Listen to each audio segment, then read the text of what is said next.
Preface. This book is pragmatical, not philosophical. A practical manual, not a treatise upon theories. It is intended for the men and women whose most pressing need is for money, who wish to get rich first and philosophize afterward. It is for those who have, so far, found neither the time, the means, nor the opportunity to go deeply into the study of metaphysics, but who want results and who are willing to take the conclusions of science as a basis for action, without going into all the processes by which those conclusions were reached. It is expected that the reader will take the fundamental statements upon faith, just as he would take statements concerning a law of electrical action if they were promulgated by a Marconi or an Edison, and taking the statements upon faith, that he will prove their truth by acting upon them without fear or hesitation. Every man or woman who does this will certainly get rich, for the science herein applied is an exact science, and failure is impossible. For the benefit, however, of those who wish to investigate philosophical theories and so secure a logical basis for faith, I will here cite certain authorities. The monistic theory of the universe, the theory that one is all and that all is one, that one substance manifests itself as the seeming many elements of the material world, is of Hindu origin and has been gradually winning its way into the thought of the Western world for 200 years. It is the foundation of all the Oriental philosophies and of those of Descartes, Spinoza, Leibniz, Schopenhauer, Hegel, and Emerson. The reader who would dig to the philosophical foundations of this is advised to read Hegel and Emerson for himself. In writing this book, I have sacrificed all other considerations to plainness and simplicity of style, so that all might understand. The plan of action laid down herein was deduced from the conclusions of philosophy. It has been thoroughly tested and bears the supreme test of practical experiment. It works. If you wish to know how the conclusions were arrived at, read the writings of the authors mentioned above. And if you wish to reap the fruits of their philosophies in actual practice, read this book and do exactly as it tells you to do. Chapter 1. The Right to be Rich. Whatever may be said in praise of poverty, the fact remains that it is not possible to live a really complete or successful life unless one is rich. No man can rise to his greatest possible height in talent or soul development unless he has plenty of money. For to unfold the soul and to develop talent, he must have many things to use, and he cannot have these things unless he has money to buy them with. A man develops in mind, soul, and body by making use of these things, and society is so organized that man must have money in order to become the possessor of things. Therefore, the basis of all advancement for man must be the science of getting rich. The object of all life is development, and everything that lives has an inalienable right to all the development it is capable of attaining. Man's right to life means his right to have the free and unrestricted use of all things which may be necessary to his fullest mental, spiritual, and physical unfoldment, or, in other words, his right to be rich. I shall not speak of riches in a figurative way. To be really rich does not mean to be satisfied or contented with a little. No man ought to be satisfied with little if he is capable of using and enjoying more. The purpose of nature is the advancement and unfoldment of life, and every man should have all that can contribute to the power, elegance, beauty, and richness of life. To be content with less is sinful. The man who owns all he wants for the living of all the life he is capable of living is rich, and no man who has not plenty of money can have all he wants. Life has advanced so far and become so complex that even the most ordinary man or woman requires a great amount of wealth in order to live in a manner that even approaches completeness. Every person naturally wants to become all that they are capable of becoming. This desire to realize innate possibilities is inherent in human nature.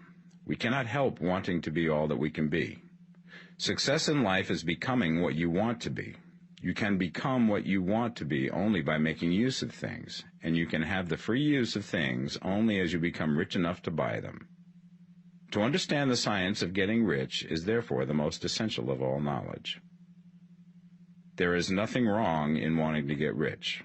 The desire for riches is really the desire for a richer, fuller, and more abundant life, and that desire is praiseworthy. The man who does not desire to live more abundantly is abnormal. And so the man who does not desire to have money enough to buy all he wants is abnormal. There are three motives for which we live. We live for the body, we live for the mind, we live for the soul. No one of these is better or holier than the other. All are alike desirable, and no one of the three, body, mind, or soul, can live fully if either of the others is cut short of full life and expression. It is not right or noble to live only for the soul and deny mind or body, and it is wrong to live for the intellect and deny body or soul. We are all acquainted with the loathsome consequences of living for the body and denying both mind and soul, and we see that real life means the complete expression of all that man can give forth through body, mind, and soul. Whatever he can say, no man can be really happy or satisfied unless his body is living fully in every function, and unless the same is true of his mind and his soul. Wherever there is unexpressed possibility or function not performed, there is unsatisfied desire. Desire is possibility seeking expression, or function seeking performance. Man cannot live fully in body without good food, comfortable clothing, and warm shelter, and without freedom from excessive toil. Rest and recreation are also necessary to his physical life. He cannot live fully in mind without books and time to study them, without opportunity for travel and observation, or without intellectual companionship. To live fully in mind, he must have intellectual recreations and must surround himself with all the objects of art and beauty he is capable of using and appreciating. To live fully in soul, man must have love, and love is denied expression by poverty. A man's highest happiness is found in the bestowal of benefits on those he loves. Love finds its most natural and spontaneous expression in giving. The man who has nothing to give cannot fill his place as a husband or father, as a citizen or as a man.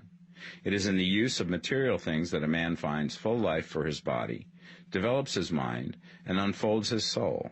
It is therefore of supreme importance to him that he should be rich. It is perfectly right that you should desire to be rich. If you are a normal man or woman, you cannot help doing so. It is perfectly right that you should give your best attention to the science of getting rich, for it is the noblest and most necessary of all studies. If you neglect this study, you are derelict in your duty to yourself, to God, and humanity, for you can render to God and humanity no greater service than to make the most of yourself. Chapter 2. There is a science of getting rich. There is a science of getting rich, and it is an exact science, like algebra or arithmetic.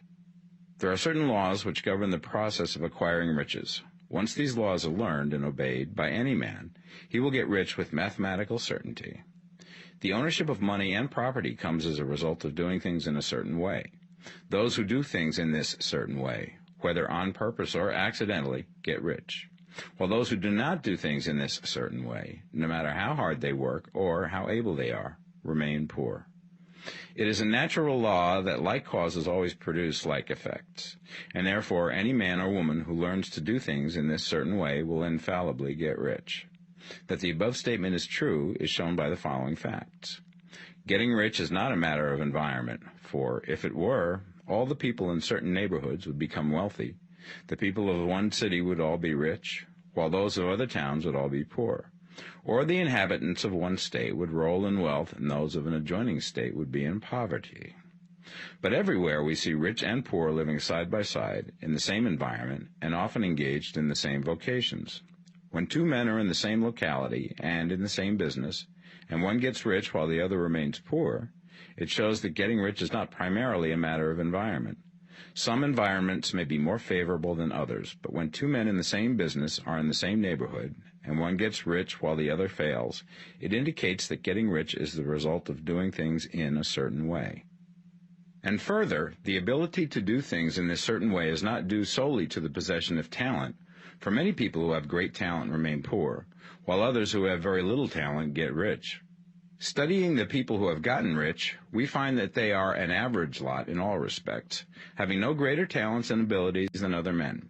It is evident that they do not get rich because they possess talents and abilities that other men have not, but because they happen to do things in a certain way. Getting rich is not the result of saving or thrift. Many very penurious people are poor, while free spenders often get rich. Nor is getting rich due to doing things which others fail to do. For two men in the same business often do almost exactly the same things, and one gets rich while the other remains poor or becomes bankrupt. From all these things, we must come to the conclusion that getting rich is the result of doing things in a certain way. If getting rich is the result of doing things in a certain way, then any man or woman who can do things in that way can become rich, and the whole matter is brought within the domain of exact science. The question arises here whether this certain way may not be so difficult that only a few may follow it. This cannot be true, as we have seen, so far as natural ability is concerned. Talented people get rich, and blockheads get rich. Intellectually brilliant people get rich, and very stupid people get rich. Physically strong people get rich, and weak and sickly people get rich. Some degree of ability to think and understand is, of course, essential. But insofar natural ability is concerned, any man or woman who has sense enough to read and understand these words can certainly get rich. Also, we have seen that it is not a matter of environment. Location counts for something. One would not go to the heart of the Sahara and expect to do successful business. Getting rich involves the necessity of dealing with men and of being where there are people to deal with. And if these people are inclined to deal in the way that you want to deal, so much the better. But that is about as far as environment goes. If anybody else in your town can get rich, so can you. And if anybody else in your state can get rich, so can you. Again, it is not a matter of choosing some particular business or profession. People get rich in every business and in every profession, while their next-door neighbors in the same vocation remain in poverty. It is true that you will do best in a business which you like and which is congenial to you. And if you have certain talents which are well developed, you will do best in a business which calls for the exercise of those talents. Also, you will do best in a business which is suited to your locality. An ice cream parlor would do better in a warm climate than in Greenland, and a salmon fishery will succeed better in the Northwest than in Florida, where there are no salmon. But aside from these general limitations, getting rich is not dependent upon your engaging in some particular business, but upon your learning to do things in a certain way. If you are now in business and anybody else in your locality is getting rich in the same business, while you are not getting rich, it is because you are not doing things in the same way that the other person is doing them. No one is prevented from getting rich by lack of capital. True, as you get capital, the increase becomes more easy and rapid, but one who has capital is already rich and does not need to consider how to become so. No matter how poor you may be, if you begin to do things in a certain way, you will begin to get rich, and you will begin to have capital. The getting of capital is a part of the process of getting rich, and it is a part of the result which invariably follows the doing of things in a certain way. You may be the poorest man on the continent and be deeply in debt. You may have neither friends, influence, nor resources, but if you begin to do things in this way, you must infallibly begin to get rich, for the like causes must produce like effects. If you have no capital, you can get capital. If you're in the wrong business, you can get into the right business. If you're in the wrong location, you can go to the right location. And you can do so by beginning in your present business and in your present location to do things in the certain way which causes success. Chapter 3. Is opportunity monopolized? No man is kept poor because opportunity has been taken away from him, because other people have monopolized the wealth and have put a fence around it.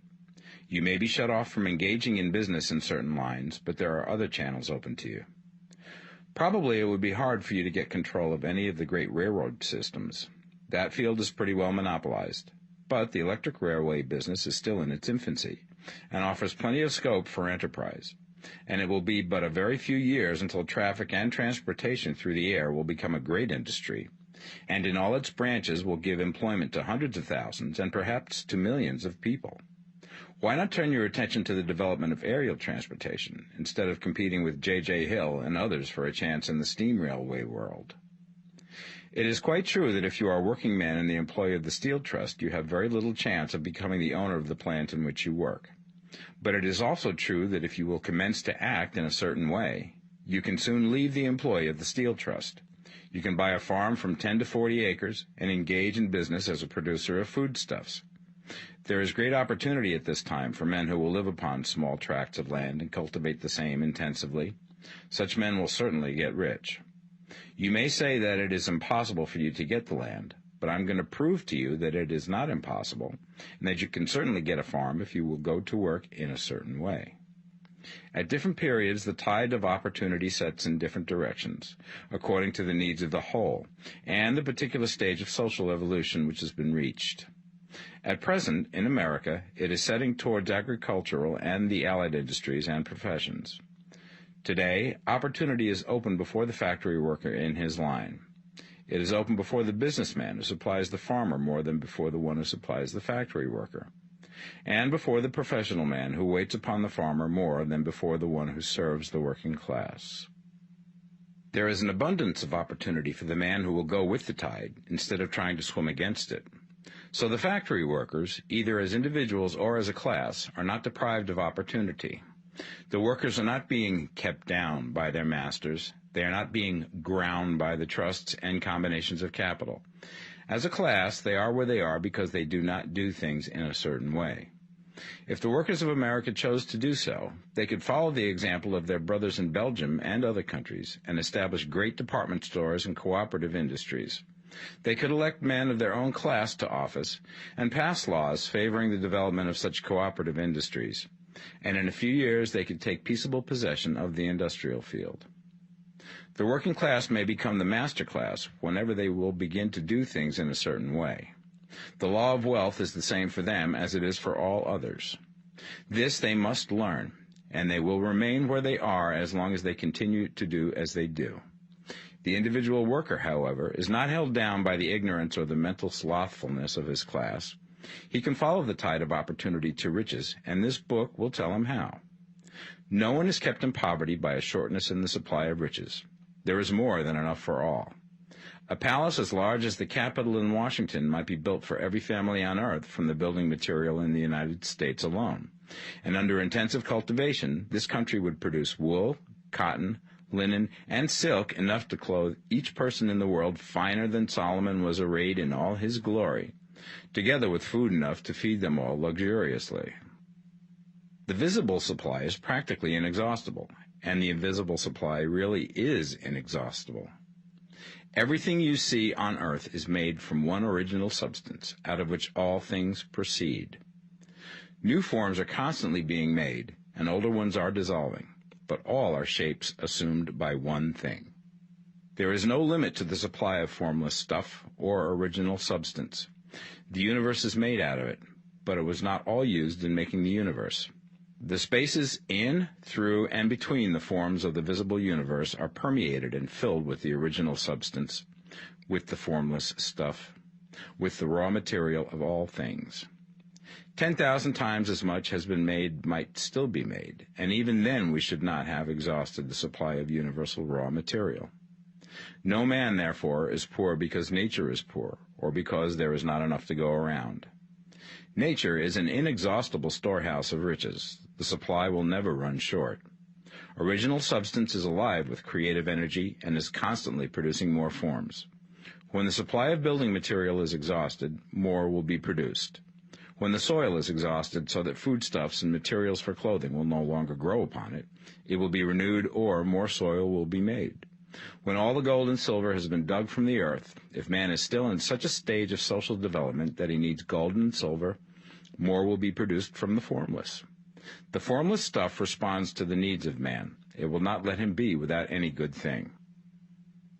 This is true of man collectively. The race as a whole is always abundantly rich, and if individuals are poor, it is because they do not follow the certain way of doing things which makes the individual man rich. The formless stuff is intelligent. It is stuff which thinks. It is alive and is always impelled towards more life. It is the natural and inherent impulse of life to seek to live more. It is the nature of intelligence to enlarge itself, and of consciousness to seek to extend its boundaries and find fuller expression. The universe of forms has been made by formless living substance, throwing itself into form in order to express itself more fully. The universe is a great living presence, always moving inherently towards more life and fuller functioning. Nature is formed for the advancement of life. Its impelling motive is the increase of life. For this cause, everything which can possibly minister to life is bountifully provided. There can be no lack unless God is to contradict himself and nullify his own works. You are not kept poor by lack in the supply of riches. It is a fact which I shall demonstrate a little further on, that even the resources of the formless supply are at the command of the man or woman who will act and think in a certain way. Chapter 4. The first principle in the science of getting rich. Thought is the only power which can produce tangible riches from the formless substance.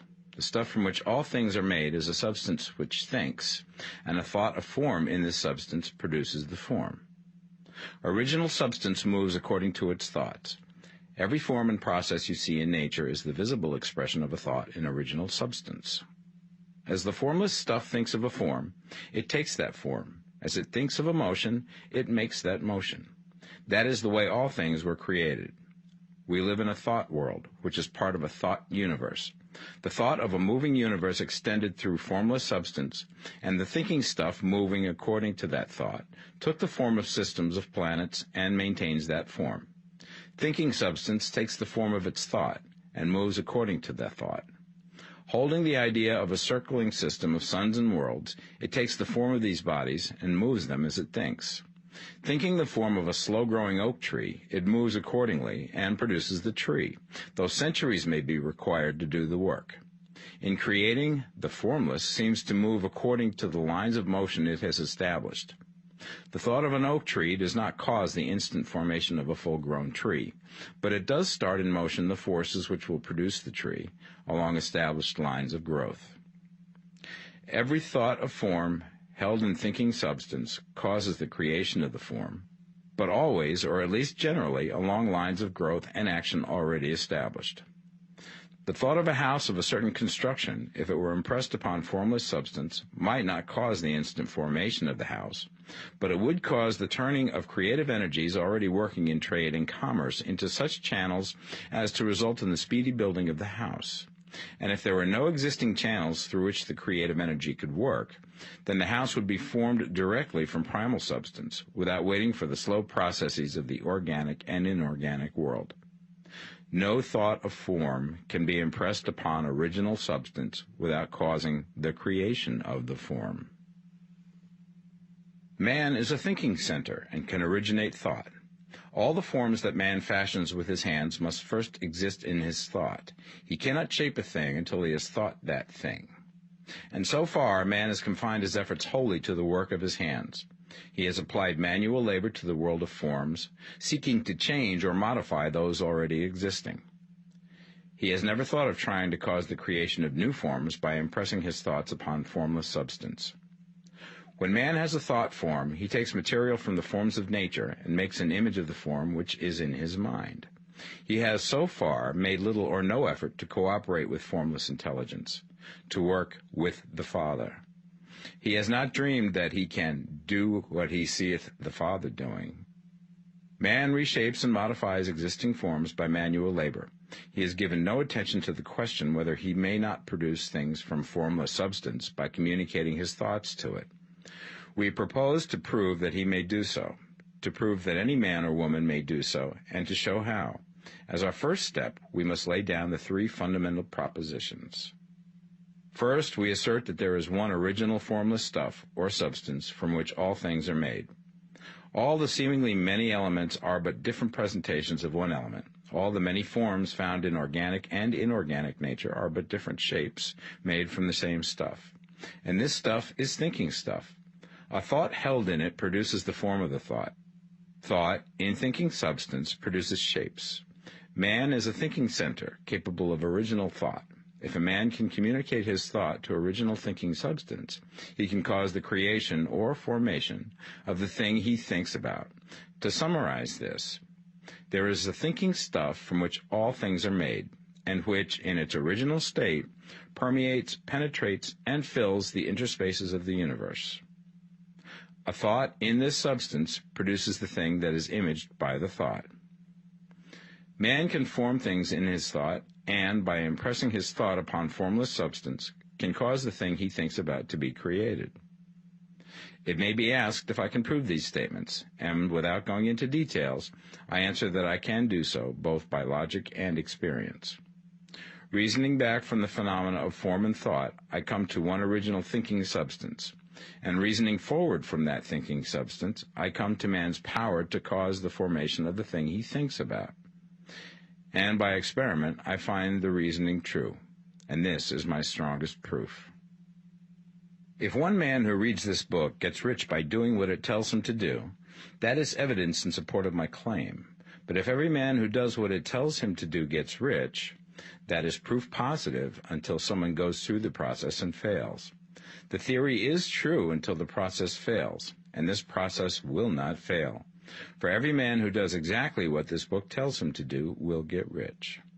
I have said that men get rich by doing things in a certain way, and in order to do so, men must become able to think in a certain way.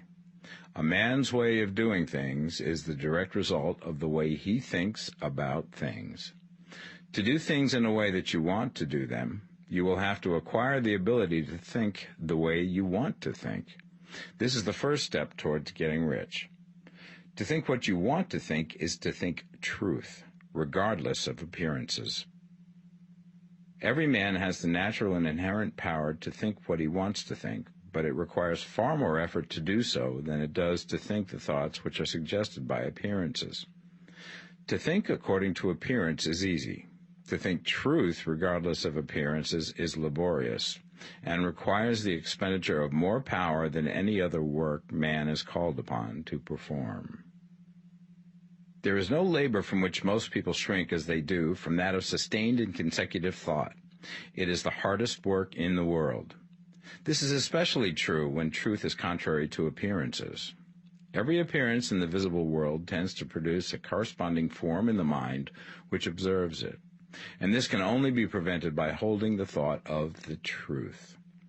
To look upon the appearance of disease will produce the form of disease in your own mind and ultimately in your body, unless you hold the thought of the truth, which is that there is no disease. It is only an appearance, and the reality is health.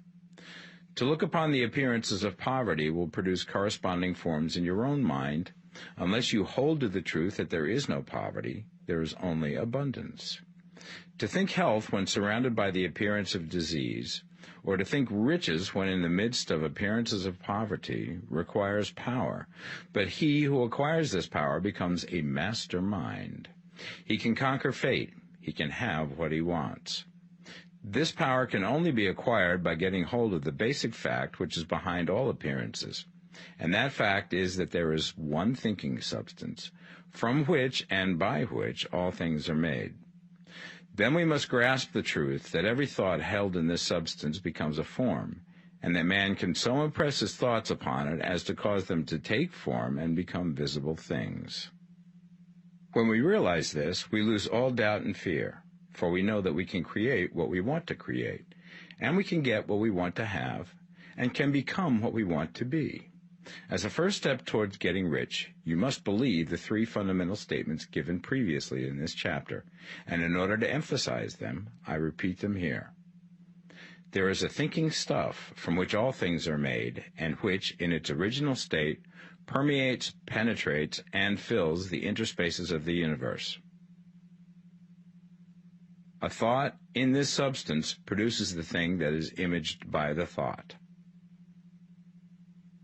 Man can form things in his thought, and by impressing his thought upon formless substance, can cause the thing he thinks about to be created. You must lay aside all other concepts of the universe than this monistic one, and you must dwell upon this until it is fixed in your mind and has become your habitual thought. Read these creed statements over and over again. Fix every word upon your memory, and meditate upon them until you firmly believe what they say. If a doubt comes to you, cast it aside as a sin. Do not listen to arguments against this idea. Do not go to churches or lectures where a contrary concept of things is taught or preached. Do not read magazines or books which teach a different idea.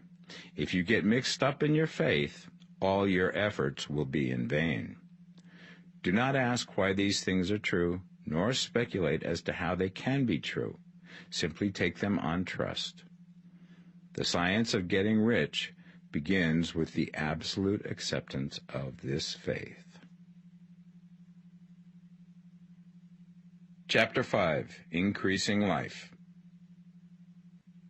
You must get rid of the last vestige of the old idea that there is a deity whose will it is that you should be poor, or whose purposes may be served by keeping you in poverty. The intelligent substance which is all, and in all, which lives in all and lives in you, is a consciously living substance. Being a consciously living substance, it must have the nature and inherent desire of every living intelligence for increase of life. Every living thing must continually seek for the enlargement of its life, because life, in the mere act of living, must increase itself. A seed, dropped into the ground, springs into activity, and in the act of living produces 100 more seeds. Life, by living, multiplies itself. It is forever becoming more. It must do so if it continues to be at all. Intelligence is under the same necessity for continuous increase. Every thought we think makes it necessary for us to think another thought. Consciousness is continually expanding. Every fact we learn leads us to the learning of another fact. Knowledge is continually increasing. Every talent we cultivate brings to the mind the desire to cultivate another talent. We are subject to the urge of life, seeking expression, which ever drives us on to know more, to do more, and to be more. In order to know more, do more, and be more, we must have more. We must have things to use, for we learn and do and become only by using things. We must get rich so that we can live more. The desire for riches is simply the capacity for larger life seeking fulfillment. Every desire is the effort of an unexpressed possibility to come into action. It is power seeking to manifest which causes desire. That which makes you want more money is the same as that which makes the plant grow. It is life, seeking fuller expression. The one living substance must be subject to this inherent law of all life. It is permeated with the desire to live more. That is why it is under the necessity of creating things.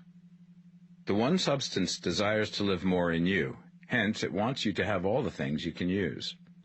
It is the desire of God that you should get rich. He wants you to get rich because he can express himself better through you if you have plenty of things to use in giving him expression.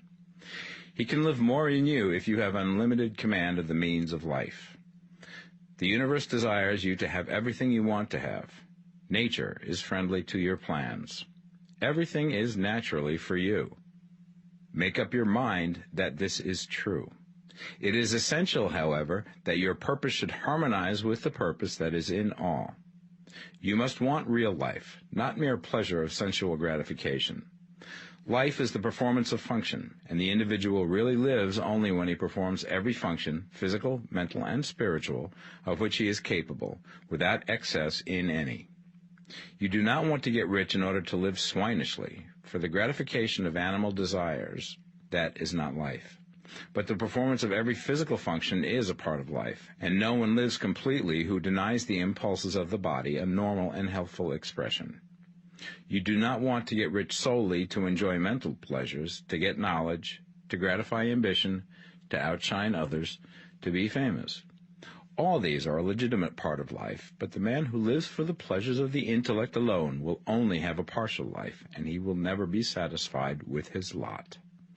You do not want to get rich solely for the good of others, to lose yourself for the salvation of mankind, to experience the joys of philanthropy and sacrifice. The joys of the soul are only a part of life, and they are no better or nobler than any other part. You want to get rich in order that you may eat, drink, and be merry when it is time to do these things, in order that you may surround yourself with beautiful things, see distant lands, feed your mind, and develop your intellect, in order that you may love men and do kind things, and be able to play a good part in helping the world to find truth. But remember that extreme altruism is no better and no nobler than extreme selfishness. Both are mistakes. Get rid of the idea that God wants you to sacrifice yourself for others, and that you can secure his favor by doing so. God requires nothing of the kind. What he wants is that you should make the most of yourself, for yourself and for others, and you can help others more by making the most of yourself than in any other way. You can make the most of yourself only by getting rich, so it is right and praiseworthy that you should give your first and best thought to the work of acquiring wealth. Remember, however, that the desire of substance is for all, and its movements must be for more life to all. It cannot be made to work for less life to any, because it is equally in all, seeking riches and life. Intelligent substance will make things for you, but it will not take things away from someone else and give them to you. You must get rid of the thought of competition. You are to create, not to compete for what is already created. You do not have to take anything away from anyone. You do not have to drive sharp bargains. You do not have to cheat or to take advantage. You do not need to let any man work for you for less than he earns. You do not have to covet the property of others or to look at it with wishful eyes. No man has anything of which you cannot have the like, and that without taking what he has away from him. You are to become a creator, not a competitor. You are going to get what you want, but in such a way that when you get it, every other man will have more than he has now. I am aware that there are men who get a vast amount of money by proceeding in direct opposition to the statements in the paragraph above, and may add a word of explanation here. Men of the plutocratic type who become very rich do so sometimes purely by their extraordinary ability on the plane of competition, and sometimes they unconsciously relate themselves to substance and its great purposes and movements for the general racial upbuilding through industrial evolution. Rockefeller, Carnegie, Morgan, et al. Have been the unconscious agents of the supreme in the necessary work of systematizing and organizing productive industry, and in the end, their work will contribute immensely towards increased life for all. Their day is nearly over. They have organized production, and will soon be succeeded by the agents of the multitude, who will organize the machinery of distribution. The multimillionaires are like the monster reptiles of the prehistoric eras. They play a necessary part in the evolutionary process, but the same power which produced them will dispose of them, and it is well to bear in mind that they have never been really rich. A record of the private lives of most of this class will show that they have really been the most abject and wretched of the poor. Riches secured on the competitive plane are never satisfactory and permanent. They are yours today and another's tomorrow. Remember, if you are to become rich in a scientific and certain way, you must rise entirely out of the competitive thought. You must never think for a moment that the supply is limited. Just as soon as you begin to think that all the money is being cornered and controlled by bankers and others, and that you must exert yourself to get laws passed to stop this process, and so on, in that moment you drop into the competitive mind, and your power to cause creation is gone for the time being. And what is worse, you will probably arrest the creative movements you have already instituted.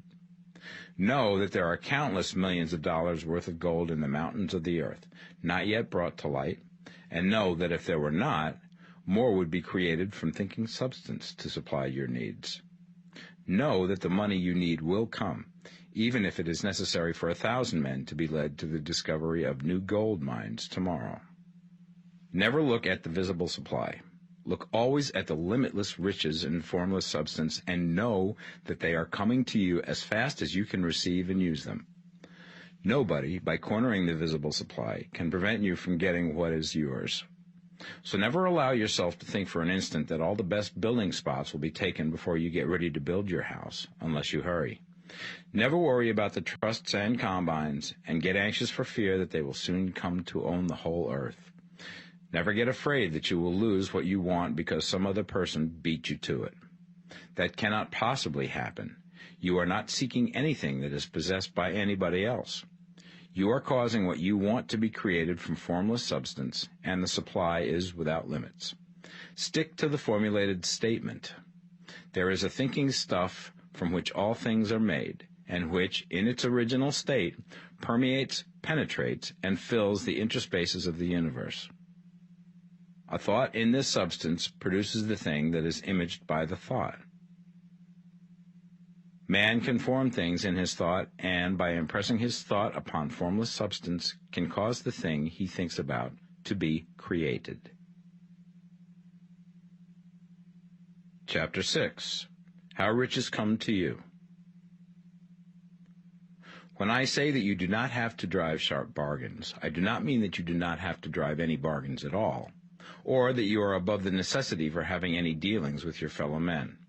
I mean that you will not need to deal with them unfairly. You do not have to get something for nothing, but can give to every man more than you take from him. You cannot give every man more in cash market value than you take from him, but you can give him more in use value than the cash value of the thing you take from him.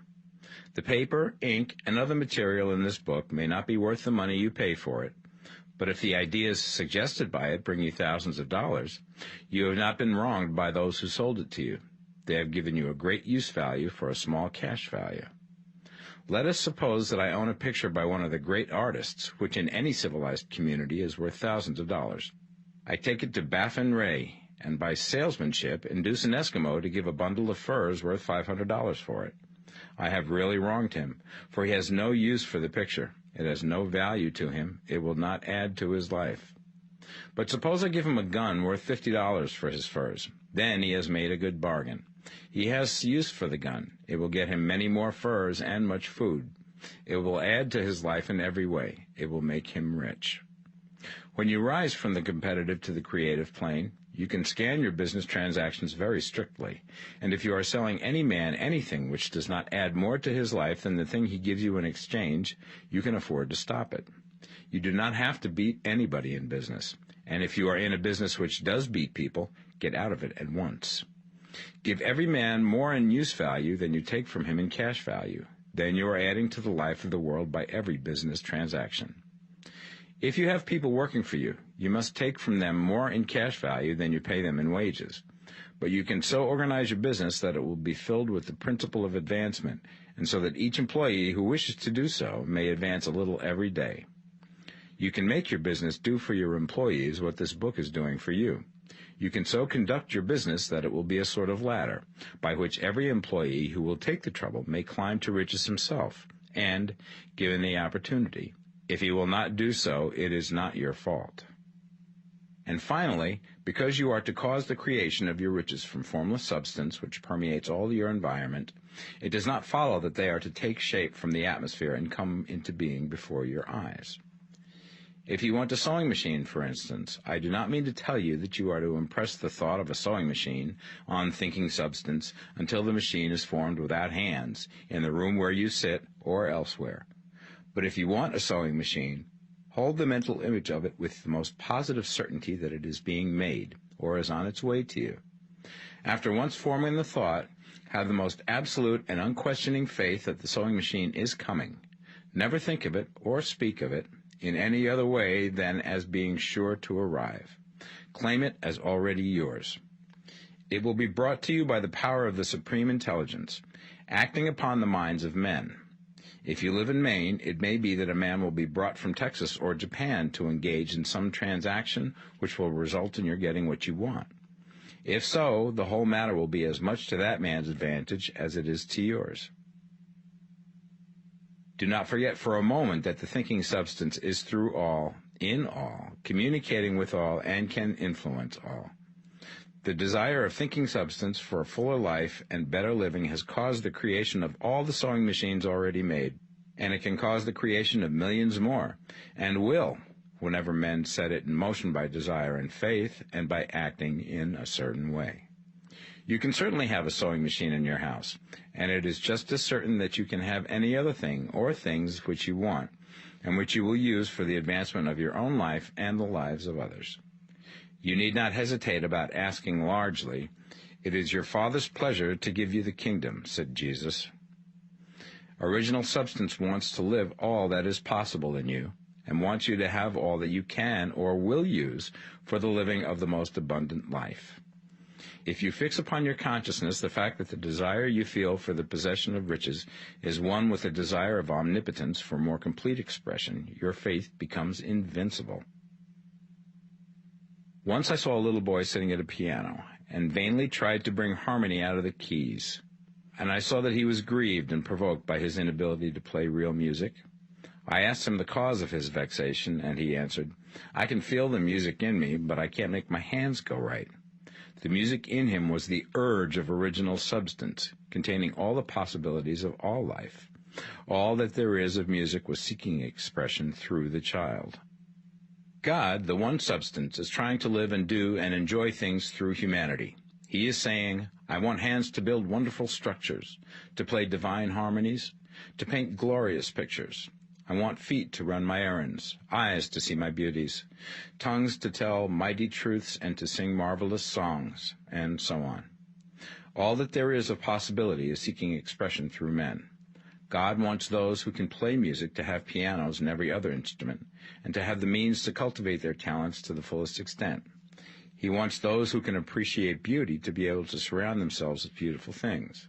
He wants those who can discern truth to have every opportunity to travel and observe. He wants those who can appreciate dress to be beautifully clothed, and those who can appreciate good food to be luxuriously fed. He wants all these things because it is himself that enjoys and appreciates them. It is God who wants to play and sing and enjoy beauty and proclaim truth and wear fine clothes and eat good food. It is God that worketh in you to will and to do, said Paul. The desire you feel for riches is the infinite, seeking to express himself in you as he sought to find expression in the little boy at the piano. So you need not hesitate to ask largely. Your part is to focalize and express the desire to God. This is a difficult point with most people. They retain some of the old idea that poverty and self-sacrifice are pleasing to God.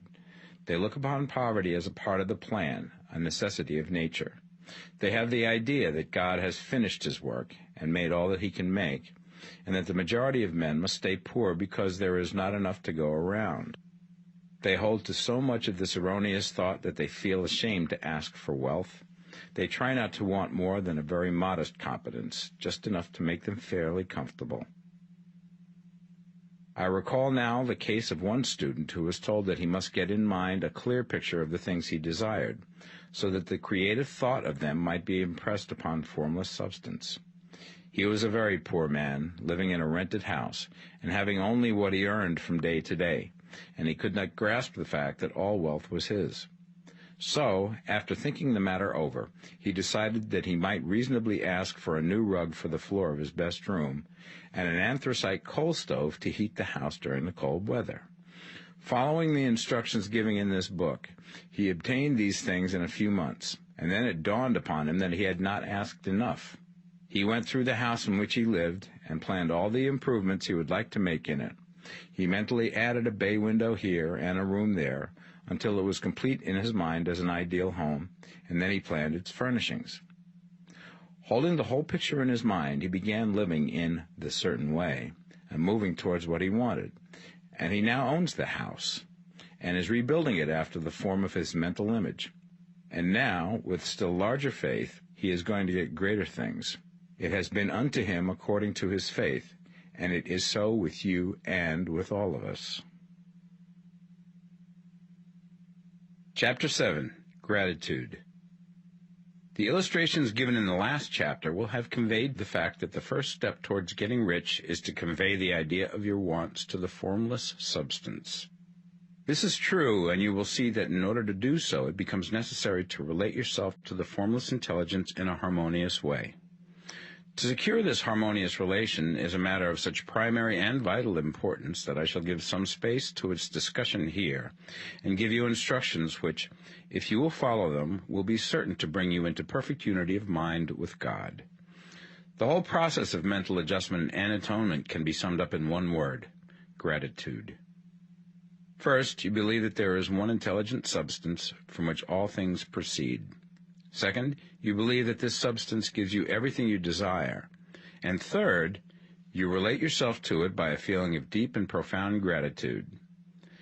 Many people who order their lives rightly in all other ways are kept in poverty by their lack of gratitude. Having received one gift from God, they cut the wires which connect them with Him by failing to make acknowledgement. It is easy to understand that the nearer we live to the source of wealth, the more wealth we shall receive. And it is easy also to understand that the soul that is always grateful lives in closer touch with God than the one which never looks to Him in thankful acknowledgement. The more gratefully we fix our minds on the Supreme when good things come to us, the more good things we will receive, and the more rapidly they will come.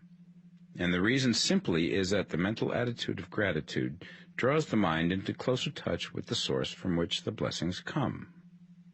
If it is a new thought to you that gratitude brings your whole mind into closer harmony with the creative energies of the universe, consider it well, and you will see that it is true.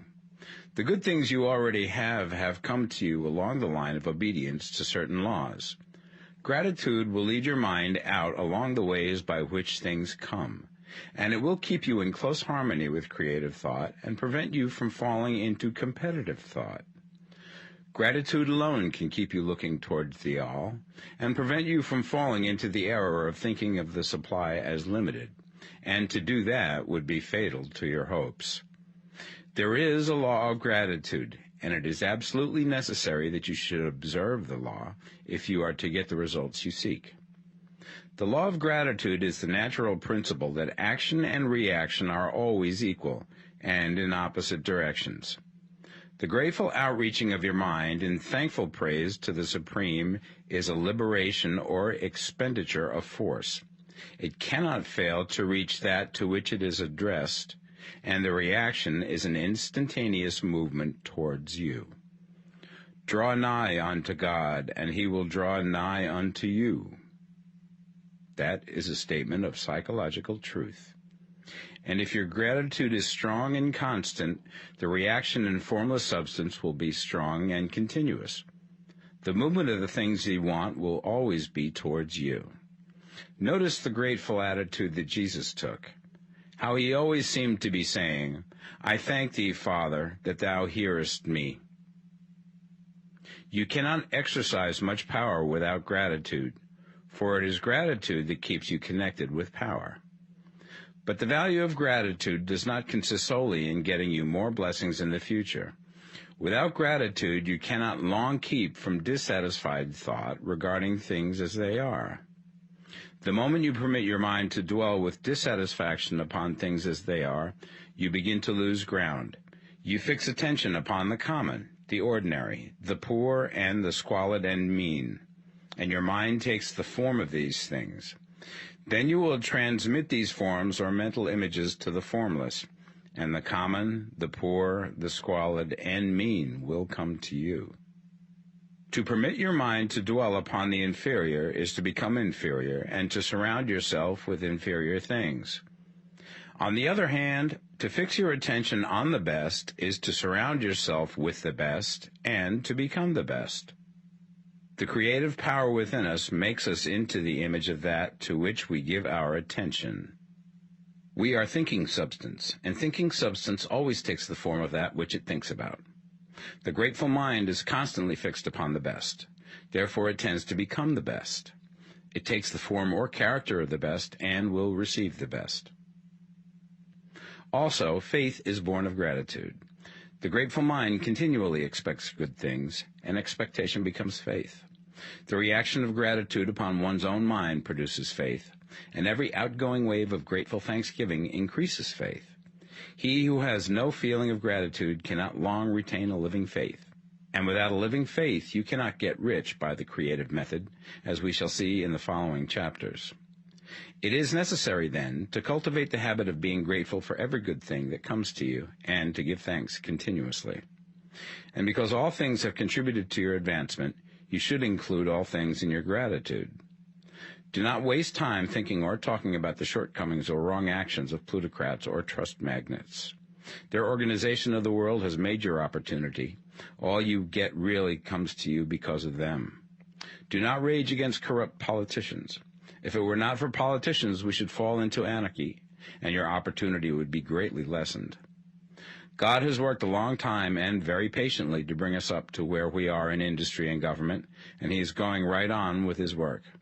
There is not the least doubt that he will do away with plutocrats, trust magnates, captains of industry, and politicians as soon as they can be spared.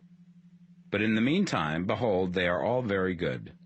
Remember that they are all helping to arrange the lines of transmission along which your riches will come to you, and be grateful to them all. This will bring you into harmonious relations with the good in everything, and the good in everything will move toward you.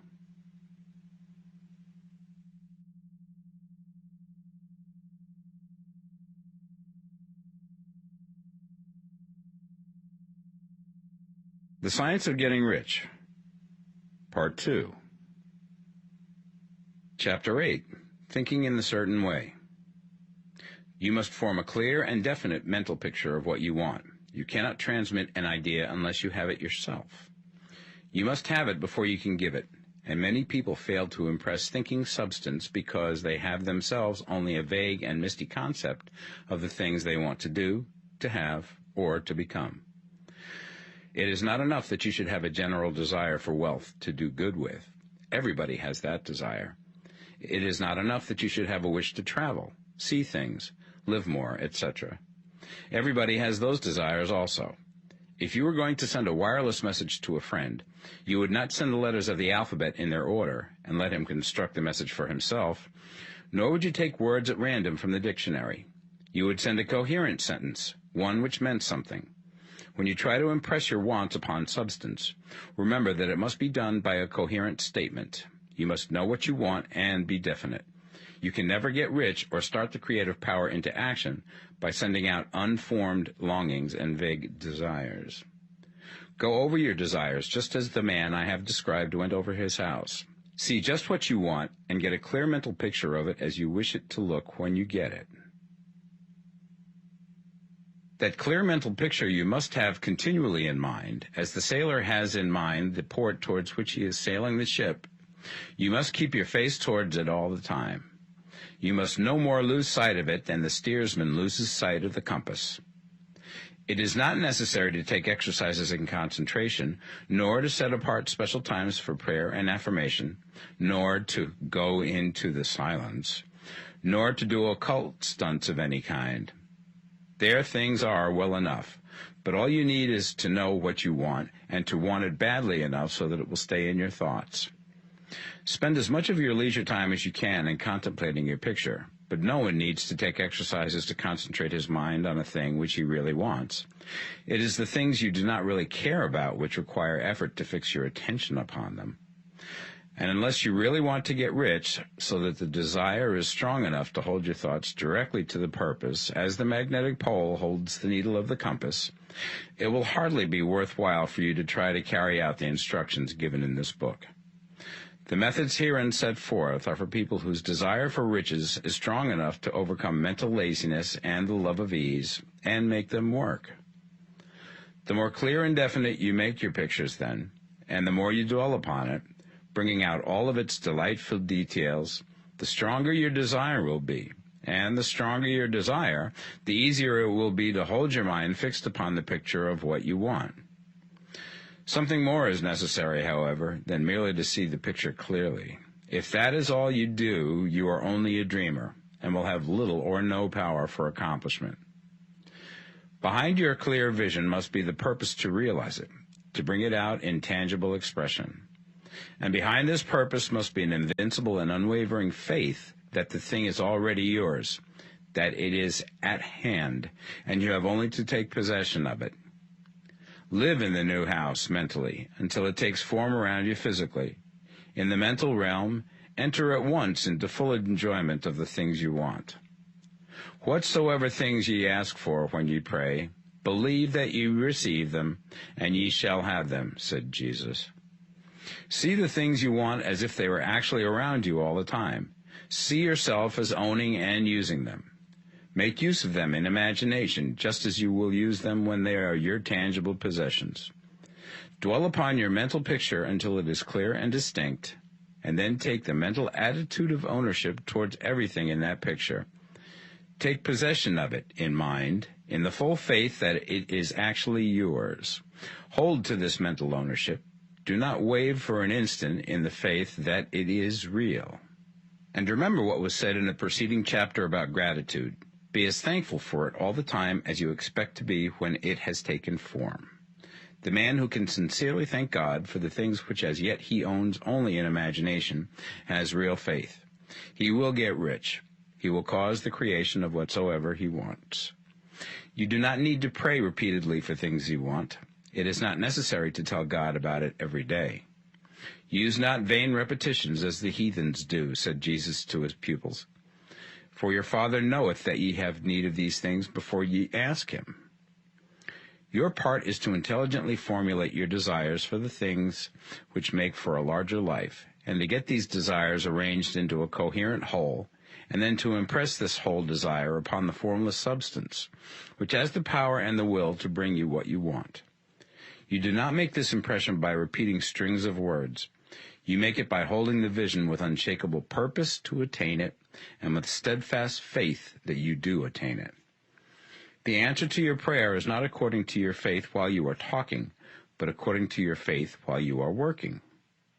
You cannot impress the mind of God by having a special Sabbath day set apart to tell him what you want, and then forgetting him during the rest of the week. You cannot impress him by having special hours to go into your closet and pray, if you then dismiss the matter from your mind until the hour of prayer comes again.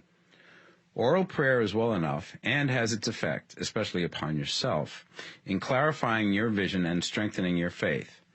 But it is not your oral petitions which get you what you want. In order to get rich, you do not need a sweet hour of prayer. You need to pray without ceasing. And by prayer I mean holding steadily to your vision, with the purpose to cause its creation into solid form, and the faith that you are doing so. Believe that ye receive them. The whole matter turns on receiving, once you have clearly formed your vision. When you have formed it, it is well to make an oral statement, addressing the Supreme in reverent prayer, and from that moment you must, in mind, receive what you ask for. Live in the new house, wear the fine clothes, ride in the automobile, go on the journey, and confidently plan for greater journeys. Think and speak of all things you have asked for in terms of actual present ownership. Imagine an environment and a financial condition exactly as you want them, and live all the time in that imaginary environment and financial condition. Mind, however, that you do not do this as a mere dreamer and castle builder. Hold to the faith that the imaginary is being realized, and to the purpose to realize it.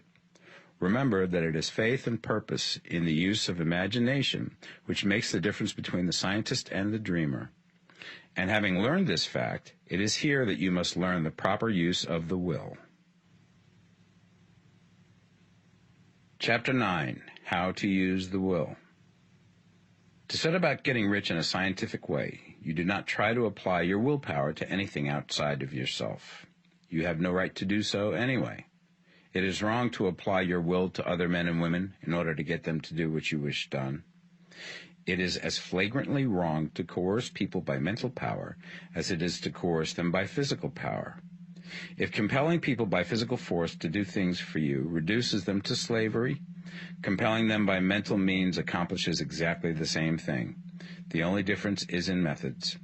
If taking things from people by physical force is robbery, then taking things by mental force is robbery also. There is no difference in principle. You have no right to use your willpower upon another person, even for his own good, for you do not know what is for his good. The science of getting rich does not require you to apply power or force to any other person in any way whatsoever. There is not the slightest necessity for doing so. Indeed, any attempt to use your will upon others will only tend to defeat your purpose.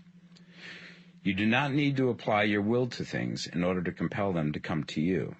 That would simply be trying to coerce God, and would be foolish and useless, as well as irreverent. You do not have to compel God to give you good things, any more than you have to use your willpower to make the sun rise. You do not have to use your willpower to conquer an unfriendly deity, or to make stubborn and rebellious forces do your bidding. Substance is friendly to you, and is more anxious to give you what you want than you are to get it. To get rich, you need only to use your willpower upon yourself. When you know what to think and do, then you must use your will to compel yourself to think and do the right things. That is the legitimate use of the will in getting what you want, to use it in holding yourself to the right course. Use your will to keep yourself thinking and acting in the certain way. Do not try to project your will or thoughts or your mind out into space to act on things or people. Keep your mind at home. It can accomplish more there than elsewhere. Use your mind to form a mental image of what you want and to hold that vision with faith and purpose, and use your will to keep your mind working in the right way. The more steady and continuous your faith and purpose, the more rapidly you will get rich, because you will make only positive impressions upon substance, and you will not neutralize or offset them by negative impressions. The picture of your desires, held with faith and purpose, is taken up by the Formless and permeates it to great distances throughout the universe, for all I know.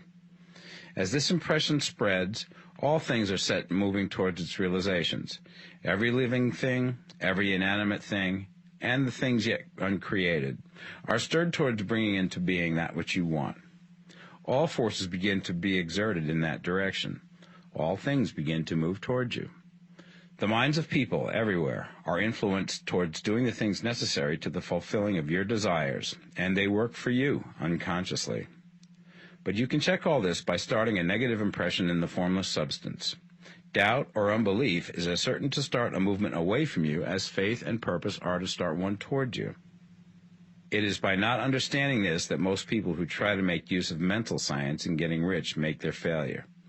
Every hour and moment you spend in giving heeds to doubts and fears. Every hour you spend in worry, every hour in which your soul is possessed by unbelief, sets a current away from you in the whole domain of intelligent substance. All the promises are unto them that believe, and unto them only.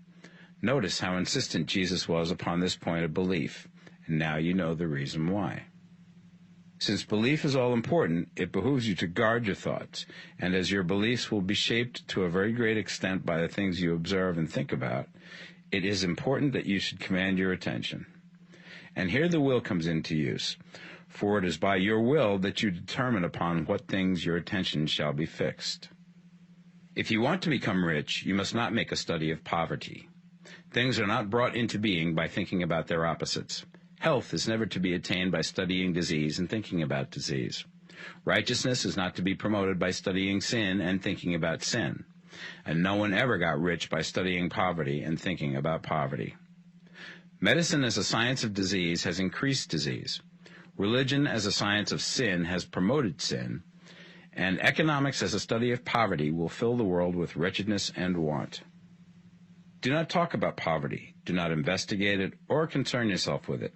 Never mind what its causes are. You have nothing to do with them. What concerns you is the cure. Do not spend your time in charitable work or charity movements. All charity only tends to perpetuate the wretchedness it aims to eradicate.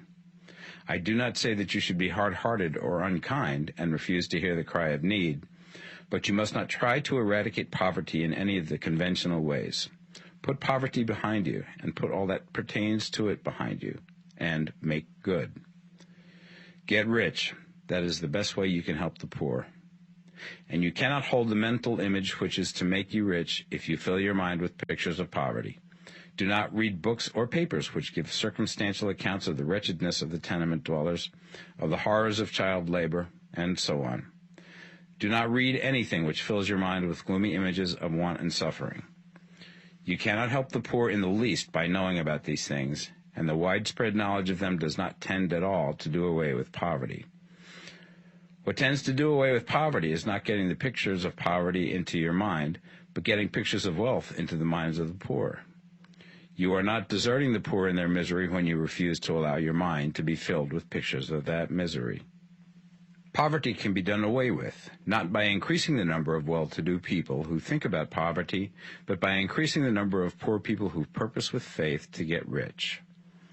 The poor do not need charity, they need inspiration. Charity only sends them a loaf of bread to keep them alive in their wretchedness, or give them an entertainment to make them forget for an hour or two. But inspiration will cause them to rise out of their misery. If you want to help the poor, demonstrate to them that they can become rich. Prove it by getting rich yourself. The only way in which poverty will ever be banished from this world is by getting a large and constantly increasing number of people to practice the teachings of this book. People must be taught to become rich by creation, not by competition. Every man who becomes rich by competition throws down behind him the ladder by which he rises and keeps others down. But every man who gets rich by creation opens a way for thousands to follow him and inspires them to do so. You are not showing hardness of heart or an unfeeling disposition when you refuse to pity poverty, see poverty, read about poverty, or think or talk about it, or to listen to those who do talk about it. Use your willpower to keep your mind off the subject of poverty and to keep it fixed with faith and purpose on the vision of what you want. Chapter 10. Further Use of the Will. You cannot retain a true and clear vision of wealth if you are constantly turning your attention to opposing pictures, whether they be external or imaginary. Do not tell of your past troubles of a financial nature, if you've had them. Do not think of them at all. Do not tell of the poverty of your parents, or the hardships of your early life. To do any of these things is to mentally class yourself with the poor for the time being, and it will certainly check the movement of things in your direction. Let the dead bury their dead, as Jesus said. Put poverty and all things that pertain to poverty completely behind you. You have accepted a certain theory of the universe as being correct, and are resting all your hopes of happiness on its being correct. And what can you gain by giving heed to conflicting theories?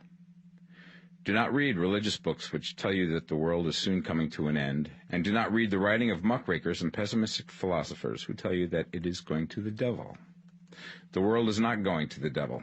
It is going to God. It is wonderful becoming. True, there may be a good many things in existing conditions which are disagreeable, but what is the use of studying them when they are certainly passing away, and when the study of them only tends to check their passing and keep them with us? Why give time and attention to things which are being removed by evolutionary growth, when you can hasten their removal only by promoting the evolutionary growth as far as your part of it goes? No matter how horrible and seeming may be the conditions in certain countries, sections, or places, you waste your time and destroy your own chances by considering them. You should interest yourself in the world's becoming rich. Think of the riches in the world as coming to, instead of the poverty it is growing out of. And bear in mind that the only way in which you can assist the world in growing rich is by growing rich yourself through creative method, not the competitive one. Give your attention wholly to riches. Ignore poverty. Whenever you think or speak of those who are poor, think and speak of them as those who are becoming rich, as those who are to be congratulated rather than pitied. Then they and others will catch the inspiration and begin to search for the way out. Because I say that you are to give your whole time and mind and thought to riches, it does not follow that you are to be sordid or mean. To become really rich is the noblest aim you can have in life, for it includes everything else. On the competitive plane, the struggle to get rich is a godless scramble for power over other men. But when we come into the creative mind, all this is changed. All that is possible in the way of greatness and soul unfoldment, of service and lofty endeavor, comes by way of getting rich. All is made possible by the use of things. If you lack for physical health, you will find that the attainment of it is conditional on you getting rich. Only those who are emancipated from financial worry and who have the means to live a carefree existence and follow hygienic practices can have and retain health. Moral and spiritual greatness is possible only to those who are above the competitive battle for existence, and only those who are becoming rich on the plane of creative thought are free from the degrading influences of competition. If your heart is set on domestic happiness, remember that love flourishes best when there is refinement, a high level of thought, and freedom from corrupting influences. And these are to be found only where riches are attained by the exercise of creative thought, without strife or rivalry. You can aim at nothing so great or noble, I repeat, as to become rich, and you must fix your attention upon your mental picture of riches, to the exclusion of all that may tend to dim or obscure the vision. You must learn to see the underlying truth in all things. You must see beneath all seemingly wrong conditions the great one life, ever moving forward towards fuller expression and more complete happiness. It is the truth that there is no such thing as poverty, that there is only wealth. Some people remain in poverty because they are ignorant of the fact that there is wealth for them, and these can best be taught by showing them the way to affluence in your own person and practice. Others are poor because, while they feel that there is a way out, they are too intellectually indolent to put forth the mental effort necessary to find that way and by travel it. Others still are poor because, while they have some notion of science, they have become so swamped and lost in the maze of metaphysical and occult theories that they do not know which road to take. They try a mixture of many systems and fail in all. For these, again, the very best thing to do is to show the right way in your own person and practice. An ounce of doing things is worth a pound of theorizing. The very best thing you can do for the whole world is to make the most of yourself. You can serve God and man in no more effective way than by getting rich. That is, if you get rich by the creative method and not by the competitive one. Another thing. We assert that this book gives in detail the principles of the science of getting rich. And if that is true, you do not need to read any other book upon the subject. This may sound narrow and egotistical, but consider. There is no more scientific method of computation in mathematics than by addition, subtraction, multiplication, and division. No other method is possible. There can be but one shortest distance between 2 points. There is only one way to think scientifically, and that is to think in the way that leads by the most direct and simple route to the goal. No man has yet formulated a briefer or less complex system than the one set forth herein. It has been stripped of all non-essentials. When you commence on this, lay all others aside. Put them out of your mind altogether. Read this book every day. Keep it with you. Commit it to memory, and do not think about other systems and theories. If you do, you will begin to have doubts, and to be uncertain and wavering in your thought, and then you will begin to make failures. After you have made good and become rich, you may study other systems as much as you please. But until you are quite sure that you have gained what you want, do not read anything on this line but this book, unless it be the authors mentioned in the preface. And read only the most optimistic comments on the world's news, those in harmony with your picture. Also, postpone your investigations into the occult. Do not dabble in theosophy, spiritualism, or kindred studies. It is very likely that the dead still live and are near, but if they are, let them alone. Mind your own business. Wherever the spirits of the dead may be, they have their own work to do and their own problems to solve, and we have no right to interfere with them. We cannot help them, and it is very doubtful whether they can help us, or whether we have any right to trespass upon their time if they can. Let the dead and the hereafter alone, and solve your own problem. Get rich. If you begin to mix with the occult, you will start mental cross-currents which will surely bring your hopes to shipwreck. Now, this and the preceding chapters have brought us to the following statement of basic facts. There is a thinking stuff from which all things are made, and which, in its original state, permeates, penetrates, and fills the interspaces of the universe. A thought in this substance produces the thing that is imaged by the thought. Man can form things in his thought, and, by impressing his thought upon formless substance, can cause the thing he thinks about to be created. In order to do this, man must pass from the competitive to the creative mind. He must form a clear mental picture of the things he wants, and hold this picture in his thoughts with the fixed purpose to get what he wants, and the unwavering faith that he does get what he wants, closing his mind against all that may tend to shake his purpose, dim his vision, or quench his faith. And in addition to all this, we shall now see that he must live and act in a certain way. Chapter 11. Acting in the Certain Way. Thought is the creative power, or the impelling force which causes the creative power to act. Thinking in a certain way will bring riches to you, but you must not rely upon thought alone, paying no attention to personal action. That is the rock upon which many otherwise scientific metaphysical thinkers meet shipwreck, the failure to connect thought with personal action. We have not yet reached the stage of development, even supposing such a stage to be possible, in which man can create directly from formless substance without nature's processes or the work of human hands. Man must not only think, but his personal action must supplement his thought. By thought, you can cause the gold in the hearts of the mountains to be impelled towards you, but it will not mine itself, refine itself, coin itself into double eagles, and come rolling along the roads seeking its way into your pocket. Under the impelling power of the Supreme Spirit, men's affairs will be so ordered that someone will be led to mine the gold for you. Other men's business transactions will be so directed that the gold will be brought toward you, and you must so arrange your own business affairs that you may be able to receive it when it comes to you. Your thought makes all things, animate and inanimate, work to bring you what you want, but your personal activity must be such that you can rightly receive what you want when it reaches you. You are not to take it as charity, nor to steal it. You must give every man more in use value than he gives you in cash value. The scientific use of thought consists in forming a clear and distinct mental image of what you want, in holding fast to the purpose to get what you want, and in realizing with grateful faith that you do get what you want. Do not try to project your thought in any mysterious or occult way with the idea of having it go out and do things for you. That is a wasted effort and will weaken your power to think with sanity. The action of thought in getting rich is fully explained in the preceding chapters.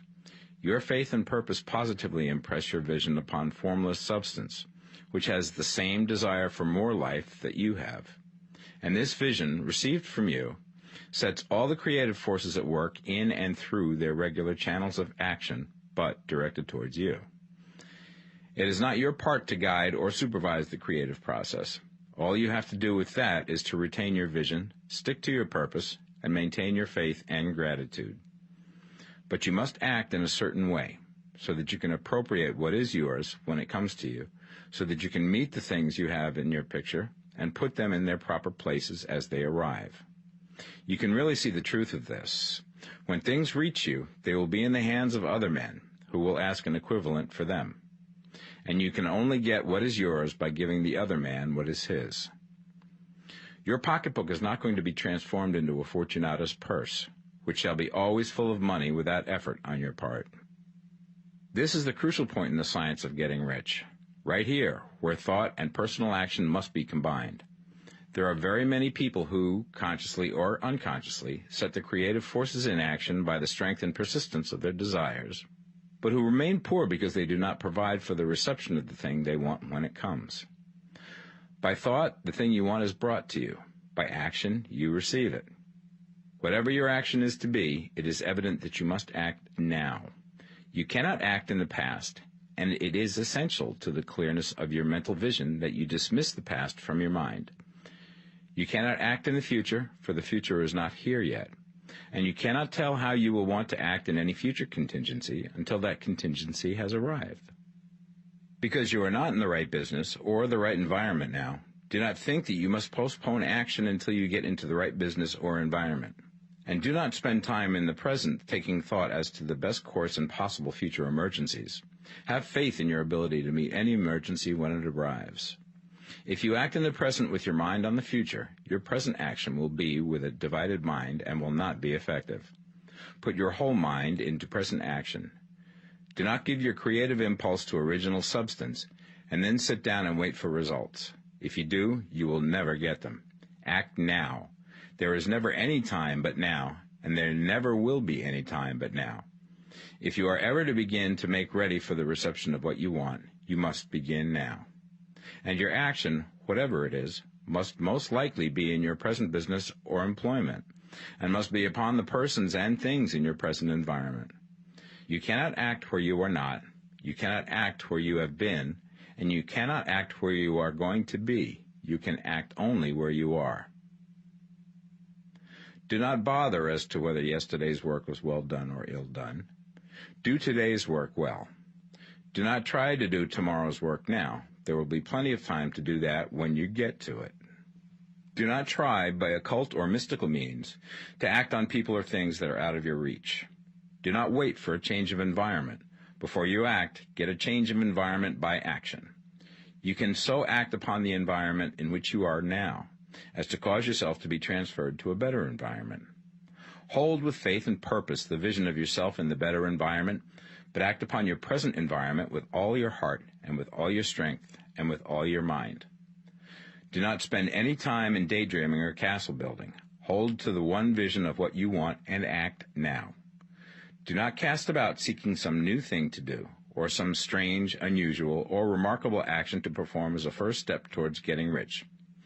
It is probable that your actions, at least for some time to come, will be those you have been performing for some time past, but you are to begin now to perform these actions in a certain way, which will surely make you rich. If you are engaged in some business and feel that it is not the right one for you, do not wait until you get into the right business before you begin to act. Do not feel discouraged or sit down and lament because you are misplaced. No man was ever so misplaced that he could not find the right place, and no man ever became so involved in the wrong business but that he could get into the right business. Hold the vision of yourself in the right business, with the purpose to get into it, and the faith that you will get into it and are getting into it, but act in your present business. Use your present business as the means of getting a better one, and use your present environment as the means of getting into a better one. Your vision of the right business, if held with faith and purpose, will cause the Supreme to move the right business towards you, and your action, if performed in a certain way, will cause you to move towards the business. If you are an employee or wage earner and feel that you must change places in order to get what you want, do not project your thought into space and rely upon it to get you another job. It will probably fail to do so. Hold the vision of yourself in the job you want, while you act with faith and purpose on the job you have, and you will certainly get the job you want. Your vision and faith will set the creative force in motion to bring it toward you, and your action will cause the forces in your own environment to move you toward the place you want. In closing this chapter, we will add another statement to our syllabus. There is a thinking stuff from which all things are made, and which, in its original state, permeates, penetrates, and fills the interspaces of the universe. A thought in this substance produces the thing that is imaged by the thought. Man can form things in his thought, and by impressing his thought upon formless substance, can cause the thing he thinks about to be created. In order to do this, man must pass from the competitive to the creative mind. He must form a clear mental picture of the thing he wants, and hold this picture in his thoughts with the fixed purpose to get what he wants, and the unwavering faith that he does get what he wants, closing his mind to all that may tend to shake his purpose, dim his vision, or quench his faith. That he may receive what he wants when it comes, man must act now upon the people and things in his present environment. Chapter 12. Efficient Action. You must use your thought as directed in previous chapters and begin to do what you can do where you are, and you must do all that you can do where you are. You can advance only by being larger than your present place, and no man is larger than his present place who leaves undone any of the work pertaining to that place. The world is advanced only by those who more than fill their present places. If no man quite filled his present place, you can see that there must be a going backward in everything. Those who do not quite fill their present places are dead weight upon society, government, commerce, and industry. They must be carried along by others at a great expense. The progress of the world is retarded only by those who do not fill the places they are holding. They belong to a former age and a lower stage or plane of life, and their tendency is towards degeneration. No society could advance if every man was smaller than his place. Social evolution is guided by the law of physical and mental evolution. In the animal world, evolution is caused by excess of life. When an organism has more life than can be expressed in the function of its own plane, it develops the organs of a higher plane, and a new species is originated. There never would have been new species had there not been organisms which more than filled their places. The law is exactly the same for you. Your getting rich depends upon your applying this principle to your own affairs. Every day is either a successful day or a day of failure, and it is the successful days which get you what you want. If every day is a failure, you can never get rich, while if every day is a success, you cannot fail to get rich. If there is something that may be done today, and you do not do it, you have failed in so far as that thing is concerned, and the consequences may be more disastrous than you imagine. You cannot foresee the results of even the most trivial act. You do not know the workings of all the forces that have been set moving in your behalf. Much may be depending on your doing some simple act.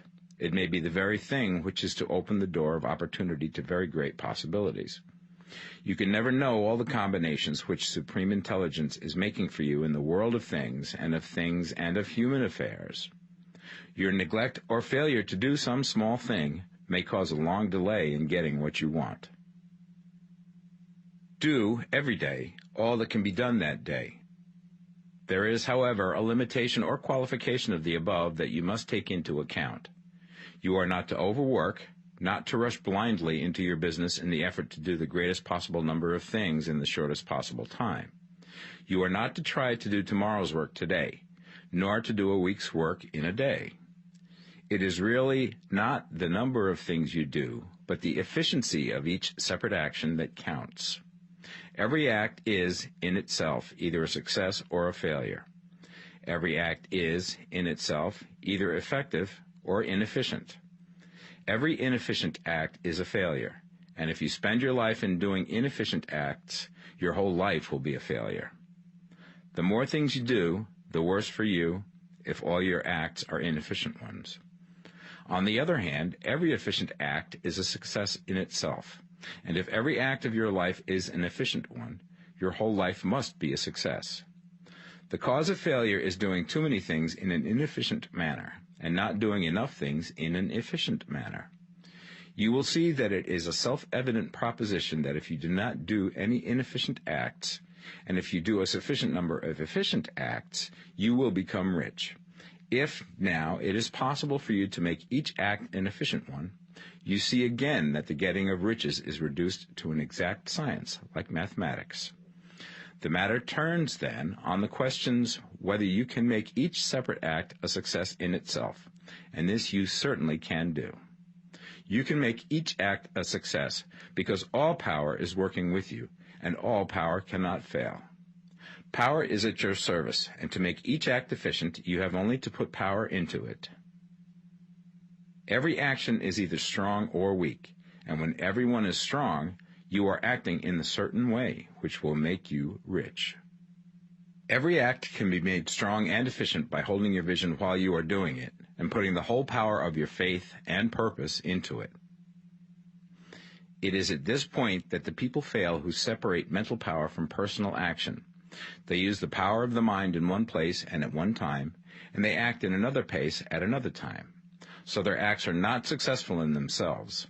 Too many of them are inefficient. But if all power goes into every act, no matter how commonplace, every act will be a success in itself. And as in the nature of things, every success opens the way to other successes, your progress towards what you want and the progress of what you want toward you will become increasingly rapid. Remember that successful action is cumulative in its results. Since the desire for more life is inherent in all things, when a man begins to move towards larger life, more things attach themselves to him, and the influence of his desire is multiplied. Do, every day, all that you can do that day, and do each act in an efficient manner. In saying that you must hold your vision while you are doing each act, however trivial or commonplace, I do not mean to say that it is necessary at all times to see the vision distinctly to its smallest details. It should be the work of your leisure hours to use your imagination on the details of your vision, and to contemplate them until they are firmly fixed upon memory. If you wish speedy results, spend practically all your spare time in this practice.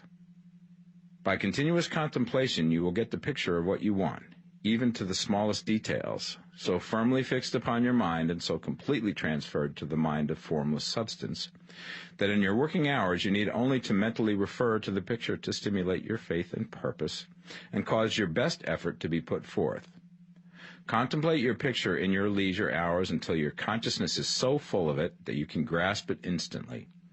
You will become so enthused with its bright promises that the mere thought of it will call forth the strongest energies of your whole being.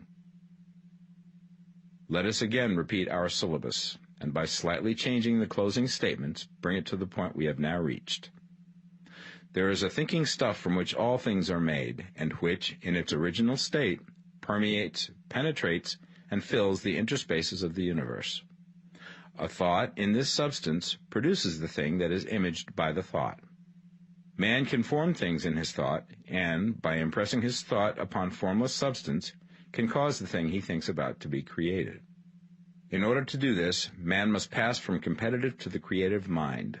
He must form a clear mental picture of the thing he wants, and do, with faith and purpose, all that can be done each day, doing each separate thing in an efficient manner. Chapter 13. Getting into the right business. Success in any particular business depends for one thing upon your possessing in a well-developed state the faculties required in that business. Without good musical faculty, no one can succeed as a teacher of music. Without well-developed mechanical faculties, no one can achieve great success in any of the mechanical trades. Without tact and the commercial faculties, no one can succeed in the mercantile pursuits. But to possess in a well-developed state the faculties required in your particular vocation does not ensure getting rich. There are musicians who have remarkable talent and who yet remain poor. There are blacksmiths, carpenters, and so on who have excellent mechanical ability, but who do not get rich. And there are merchants with good faculties for dealing with men who nevertheless fail. The different faculties are tools. It is essential to have good tools, but it is also essential that the tools should be used in the right way. One man can take a sharp saw, a square, a good plane, and so on, and build a handsome article of furniture. Another man can take the same tools and set to work to duplicate the article, but his production will be a botch. He does not know how to use good tools in a successful way. The various faculties of your mind are the tools with which you must do the work which is to make you rich. It will be easier for you to succeed if you get into a business for which you are well equipped with mental tools. Generally speaking, you will do best in that business which will use your strongest faculties, the one for which you are naturally best fitted. But there are limitations to this statement also. No man should regard his vocation as being irrevocably fixed by the tendencies with which he was born. You can get rich in any business, for if you have not the right talent you can develop that talent. It merely means that you will have to make your tools as you go along, instead of confining yourself to the use of those with which you were born. It will be easier for you to succeed in a vocation for which you already have the talent in a well-developed state, but you can succeed in any vocation, for you can develop any rudimentary talent, and there is no talent of which you have not at least the rudiment. You will get rich most easily in point of effort if you do that for which you are best fitted, but you will get rich most satisfactorily if you do that which you want to do. Doing what you want to do is life, and there is no real satisfaction in living if we are compelled to be forever doing something which we do not like to do, and can never do what we want to do. And it is certain that you can do what you want to do. The desire to do it is proof that you have within you the power which can do it. Desire is a manifestation of power. The desire to play music is the power which can play music seeking expression and development. The desire to invent mechanical devices is the mechanical talent seeking expression and development. When there is no power, either developed or undeveloped, to do a thing, there is never any desire to do that thing. And where there is strong desire to do a thing, it is certain proof that the power to do it is strong, and only requires to be developed and applied in the right way. All things else being equal, it is best to select the business for which you have the best developed talent. But if you have a strong desire to engage in any particular line of work, you should select that work as the ultimate end at which you aim. You can do what you want to do, and it is your right and privilege to follow the business or avocation which will be most congenial and pleasant. You are not obliged to do what you do not like to do, and should not do it except as a means to bring you to the doing of the thing you want to do. If there are past mistakes whose consequences have placed you in an undesirable business or environment, you may be obliged for some time to do what you do not like to do. If you feel that you are not in the right vocation, do not act too hastily in trying to get into another one. The best way, generally, to change business or environment is by growth. Do not be afraid to make a sudden and radical change if the opportunity is presented, and you feel after careful consideration that it is the right opportunity. But never take sudden or radical action when you are in doubt as to the wisdom of doing so. There is never any hurry on the creative plane, and there is no lack of opportunity. When you get out of the competitive mind, you will understand that you never need to act hastily. No one else is going to beat you to the thing you want to do. There is enough for all. If one space is taken, another and a better one will be opened for you a little further on. There is plenty of time. When you are in doubt, wait. Fall back on the contemplation of your vision, and increase your faith and purpose. And by all means, in times of doubt and indecision, cultivate gratitude. A day or two spent in contemplating the vision of what you want, and in earnest thanksgiving that you are getting it, will bring your mind into such close relationship with the Supreme that you will make no mistake when you do act. There is a mind which knows all there is to know, and you can come into close unity with this mind by faith and the purpose to advance in life if you have deep gratitude. Mistakes come from acting hastily, or from acting in fear or doubt, or in forgetfulness of the right motive, which is more life to all and less to none. As you go on in the certain way, opportunities will come to you in increasing number, and you will need to be very steady in your faith and purpose, and to keep in close touch with the all-mind by reverent gratitude. Do all that you can do in a perfect manner every day, but do it without haste, worry, or fear. Go as fast as you can, but never hurry. Remember that in the moment you begin to hurry, you cease to be a creator and become a competitor. You drop back upon the old plane again. Whenever you find yourself hurrying, call a halt. Fix your attention on the mental image of the thing you want, and begin to give thanks that you are getting it. The exercise of gratitude will never fail to strengthen your faith and renew your purpose. Chapter 14. The Impression of Increase. Whether you change your vocation or not, your actions for the present must be those pertaining to the business in which you are now engaged. You can get into the business you want by making constructive use of the business you are already established in, by doing your daily work in a certain way. And insofar as your business consists in dealing with other men, whether personally or by letter, the key thought of all your efforts must be to convey to their minds the impression of increase. Increase is what all men and women are seeking. It is the urge of the formless intelligence within them, seeking fuller expression. The desire for increase is inherent in all nature. It is the fundamental impulse of the universe. All human activities are based on the desire for increase. People are seeking more food, more clothes, better shelter, more luxury, more beauty, more knowledge, more pleasure. Increase in something, more life. Every living thing is under this necessity for continuous advancement. Where increase of life ceases, dissolution and death set in at once. Man instinctively knows this, and hence he is forever seeking more. This law of perpetual increase is set forth by Jesus in the parable of the talents. Only those who gain more retain any. From him who hath not shall be taken away even that which he hath. The normal desire for increased wealth is not an evil or a reprehensible thing. It is simply the desire for more abundant life. It is aspiration. And because it is the deepest instinct of their natures, all men and women are attracted to him who can give them more of the means of life.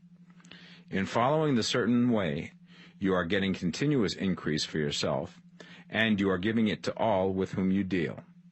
You are a creative center from which increase is given off to all. Be sure of this, and convey assurance of the fact to every man, woman, and child with whom you come in contact. No matter how small the transaction, even if it be only the selling of a stick of candy to a little child, put into it the thought of increase, and make sure that the customer is impressed with the thought.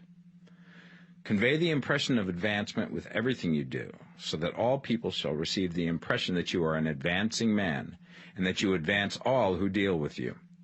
Even to the people whom you meet in a social way, without any thought of business, and to whom you do not try to sell anything, give the thought of increase. You can convey this impression by holding the unshakable faith that you, yourself, are in the way of increase, and by letting this faith inspire, fill, and permeate every action.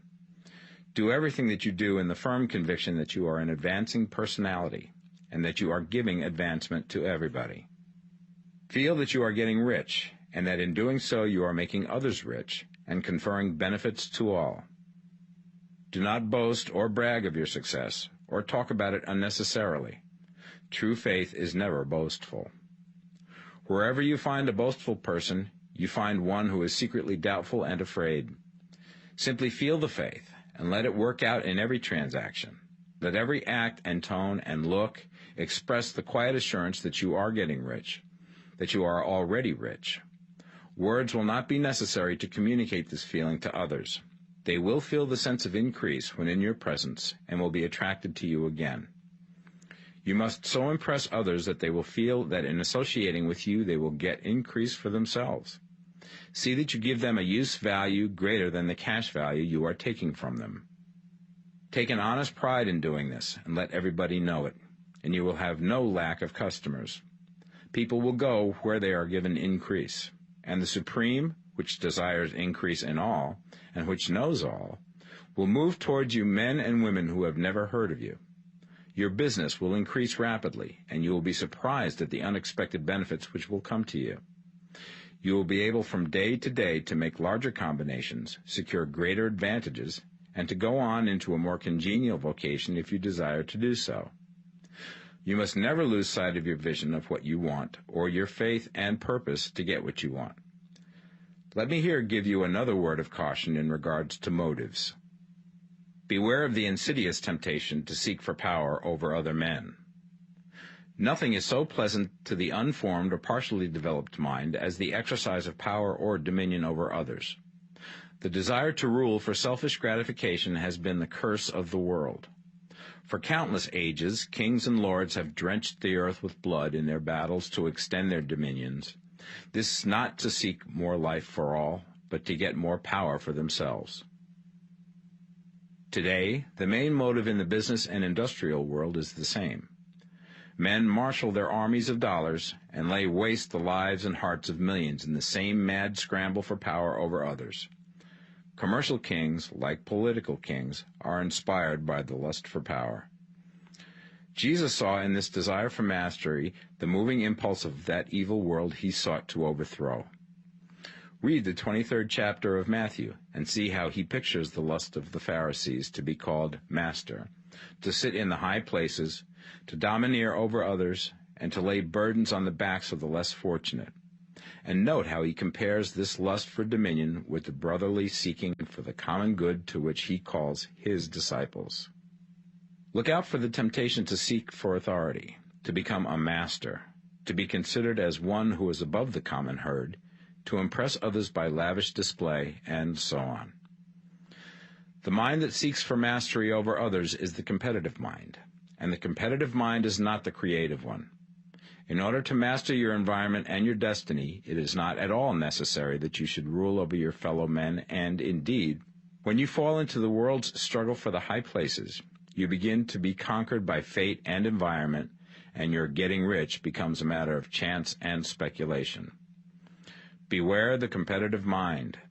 No better statement of the principle of creative action can be formulated than the favorite declaration of the late Golden Rule Jones of Toledo. What I want for myself, I want for everybody. Chapter 15. The Advancing Man.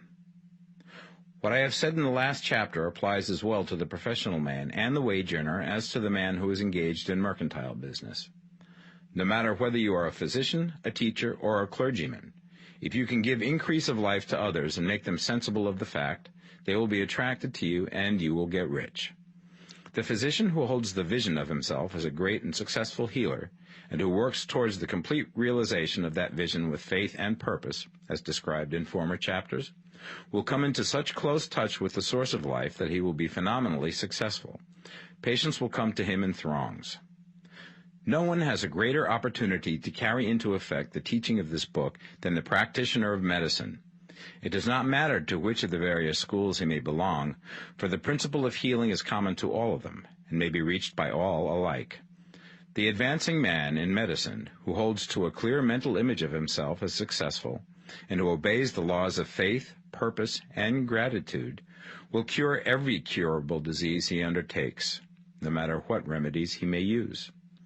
In the field of religion, the world cries out for the clergyman who can teach his hearers the true science of abundant life.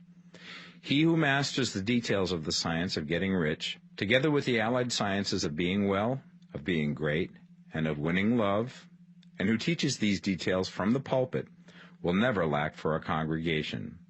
This is the gospel that the world needs. It will give increase of life, and men will hear it gladly, and will give liberal support to the man who brings it to them. What is now needed is a demonstration of the science of life from the pulpit.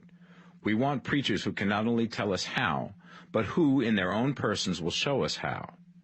We need the preacher who will himself be rich, healthy, great, and beloved, to teach us how to attain to these things, and when he comes, he will find a numerous and loyal following. The same is true of the teacher who can inspire the children with the faith and purpose of the advancing life. He will never be out of a job. And any teacher who has this faith and purpose can give it to his pupils. He cannot help giving it to them if it is part of his own life and practice. What is true of the teacher, preacher, and physician is true of the lawyer, dentist, real estate man, insurance agent, of everybody. The combined mental and personal action I have described is infallible. It cannot fail. Every man and woman who follows these instructions steadily, perseveringly, and to the letter will get rich. The law of the increase of life is as mathematically certain in its operation as the law of gravitation. Getting rich is an exact science. The wage earner will find this as true of his case as of any others mentioned. Do not feel that you have no chance to get rich because you are working where there is no visible opportunity for advancement, where wages are small and the cost of living high. Form your clear mental vision of what you want and begin to act with faith and purpose. Do the work that you can do every day and do each piece of work in a perfectly successful manner. Put the power of success and the purpose to get rich into everything that you do. But do not do this merely with the idea of currying favor with your employer in the hopes that he or those above you will see your good work and advance you. It is not likely that they will do so. The man who is merely a good workman, filling his place to the very best of his ability and satisfied with that, is valuable to his employer, and it is not to the employer's interest to promote him. He is worth more where he is. To secure advancement, something more is necessary than to be too large for your place. The man who is certain to advance is the one who is too big for his place, and who has a clear concept of what he wants to be, who knows that he can become what he wants to be, and who is determined to be what he wants to be. Do not try to more than fill your present place with a view to pleasing your employer. Do it with the idea of advancing yourself. Hold the faith and purpose of increase during work hours, after work hours, and before work hours. Hold it in such a way that every person who comes in contact with you, whether foreman, fellow workman, or social acquaintance, will feel the power of purpose radiating from you, so that everyone will get the sense of advancement and increase from you. Men will be attracted to you, and if there is no possibility for advancement in your present job, you will very soon see an opportunity to take another job.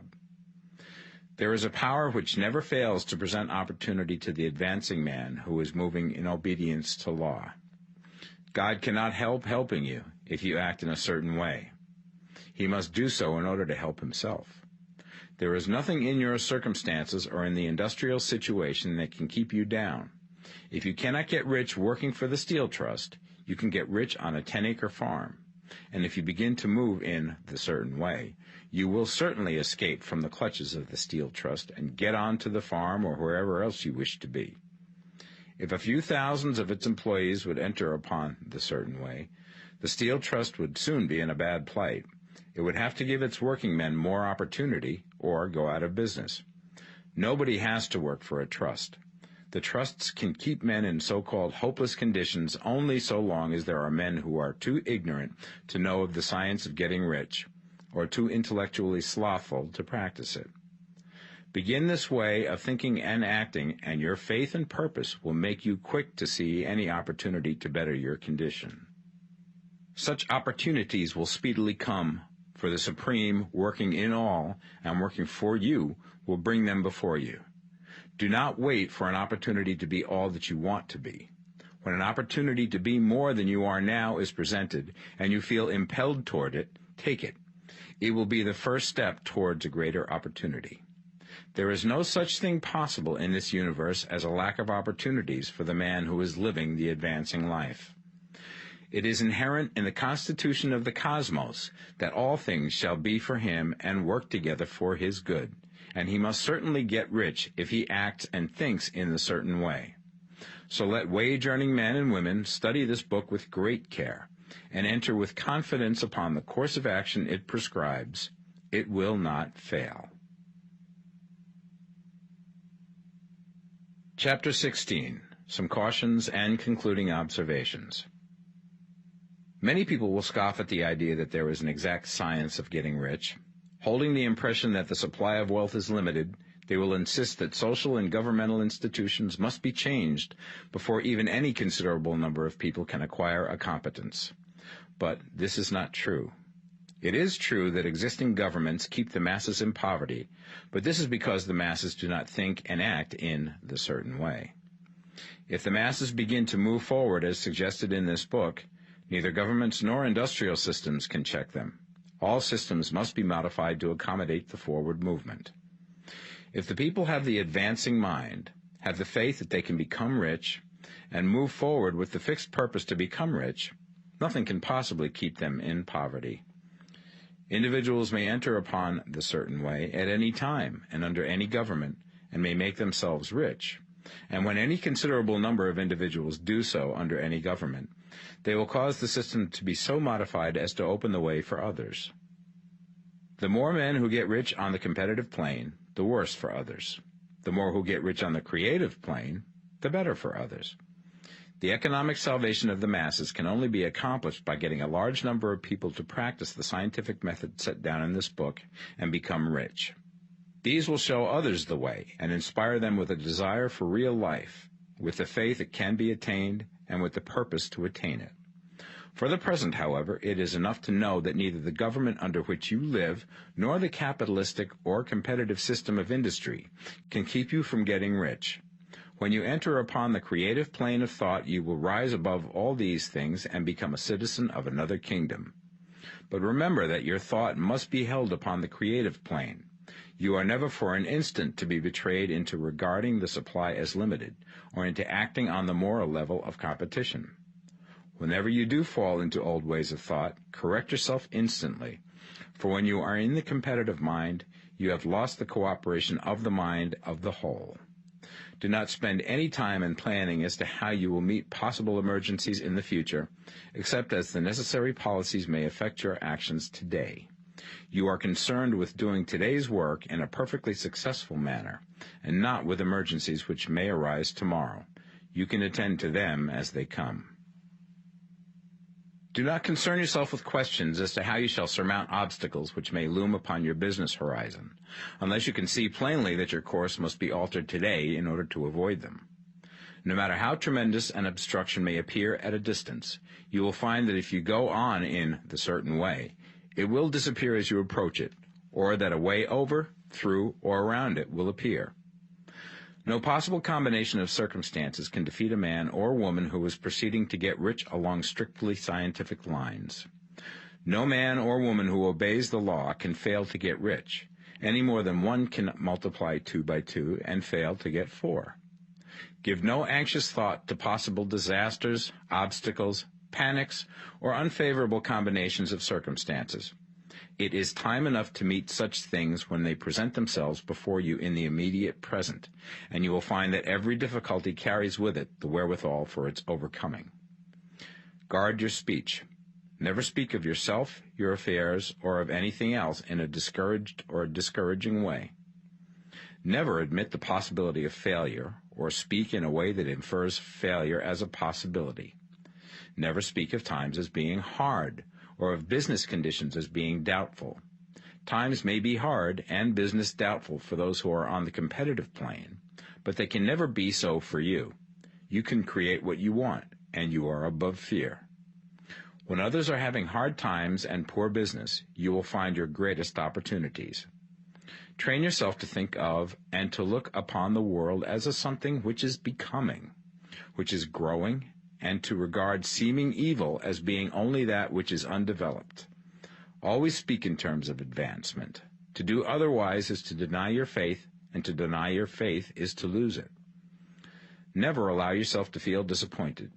You may expect to have a certain thing at a certain time and not get it at that time, and this will appear to you like failure. But if you hold to your faith, you will find that the failure is only apparent. Go on in the certain way, and if you do not receive that thing, you will receive something so much better that you will see that the seeming failure was really a great success. A student of the science had set his mind on making a certain business combination which seemed to him at the time to be very desirable, and he worked for some weeks to bring it about. When the crucial time came, the thing failed in a perfectly inexplicable way. It was as if some unseen influence had been working secretly against him. He was not disappointed. On the contrary, he thanked God that his desire had been overruled, and went steadily on with a grateful mind. In a few weeks, an opportunity so much better came his way that he would not have made the first deal on any account, and he saw that a mind which knew more than he knew had prevented him from losing the greater good by entangling himself with the lesser. That is the way every seeming failure will work out for you, if you keep your faith, hold to your purpose, have gratitude, and do, every day, all that can be done that day, doing each separate act in a successful manner. When you make a failure, it is because you have not asked for enough. Keep on, and a larger thing than you were seeking will certainly come to you. Remember this. You will not fail because you lack the necessary talent to do what you wish to do. If you go on as I have directed, you will develop all the talent that is necessary to the doing of your work. It is not within the scope of this book to deal with the science of cultivating talent, but it is as certain and simple as the process of getting rich. However, do not hesitate or waver for fear that when you come to any certain place you will fail for lack of ability. Keep right on, and when you come to that place, the ability will be furnished to you. The same source of ability which enabled the untaught Lincoln to do the greatest work in government ever accomplished by a single man is open to you. You may draw upon all the mind there is for wisdom to use in meeting the responsibilities which are laid upon you. Go on in full faith. Study this book. Make it your constant companion until you have mastered all the ideas contained in it. While you are getting firmly established in this faith, you will do well to give up most recreations and pleasure, and to stay away from places where ideas conflicting with these are advanced in lectures or sermons. Do not read pessimistic or conflicting literature, or get into arguments upon the matter. Do very little reading, outside of the writers mentioned in the preface. Spend most of your leisure time in contemplating your vision, and in cultivating gratitude, and in reading this book. It contains all you need to know of the science of getting rich, and you will find all the essentials summed up in the following chapter. Chapter 17. Summary of the Science of Getting Rich. There is a thinking stuff from which all things are made, and which, in its original state, permeates, penetrates, and fills the interspaces of the universe. A thought in this substance produces the thing that is imaged by the thought. Man can form things in his thought, and by impressing his thought upon formless substance can cause the thing he thinks about to be created. In order to do this, man must pass from the competitive to the creative mind, otherwise he cannot be in harmony with the formless intelligence, which is always creative and never competitive in spirit. Man may come into full harmony with the formless substance by entertaining a lively and sincere gratitude for the blessings it bestows upon him. Gratitude unifies the mind of man with the intelligence of substance, so that man's thoughts are received by the formless. Man can remain upon the creative plane only by uniting himself with the formless intelligence through a deep and continuing feeling of gratitude. Man must form a clear and definite mental image of the things he wishes to have, to do, or to become, and he must hold this mental image in his thoughts, while being deeply grateful to the Supreme that all his desires are granted to him. The man who wishes to get rich must spend his leisure hours in contemplating his vision, and in earnest thanksgiving that the reality is being given to him. Too much stress cannot be laid on the importance of frequent contemplation of the mental image, coupled with unwavering faith and devout gratitude. This is the process by which the impression is given to the formless, and the creative forces set in motion. The creative energy works through the established channels of natural growth, and of the industry and social order. All that is included in his mental image will surely be brought to the man who follows the instructions given above, and whose faith does not waver. What he wants will come to him through the ways of established trade and commerce. In order to receive his own when it shall come to him, man must be active, and this activity can only consist in more than filling his present place. He must keep in mind the purpose to get rich through the realization of his mental image. And he must do, every day, all that can be done that day, taking care to do each act in a successful manner. He must give to every man a use value in excess of the cash value he receives, so that each transaction makes for more life, and he must so hold the advancing thought that the impression of increase will be communicated to all with whom he comes in contact. The men and women who practice the foregoing instructions will certainly get rich, and the riches they receive will be in exact proportion to the definiteness of their vision, the fixity of their purpose, the steadiness of their faith, and the depth of their gratitude.